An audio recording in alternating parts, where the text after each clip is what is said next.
feeling পিছত সেইটো প্লটটোৰ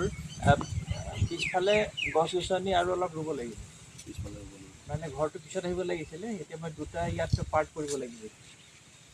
সেইমতে হ'ব হা দুটা পাৰ্ট কৰি দিব লাগিব ঘৰটো পিছলৈ যাব সেইটো মানে এইটো পিছতে বনাব লাগিব ঘৰটো আগলৈ নাযাব আগতে হ'ব তাৰ পৰা আপোনাৰ ঘৰটোৰ পৰা বাদ দি আৰু ধৰক য'ত ডিভাইড হৈ যাব প্লটটো ধৰক 5-6 ফুট আৰু পিছফালে নিবগৈ লাগিব মাটি পেলাব লাগিব মাটিটো ফিলিং কৰি ল'ব লাগিব বুজি পাইছে কথাটো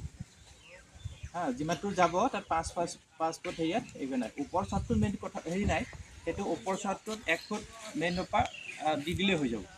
সেইটো এক্সেচিভ বেছি খৰচা কৰি লাভ নাই মানে চবটো যিটো আগবাঢ়ি যাব সেইটো গতিকে 5-6 ফুট দি পেলাই তাত ডিভাইড কৰি সেইটো বেলেগ ৰেকৰ্ডিং কৰি আছিল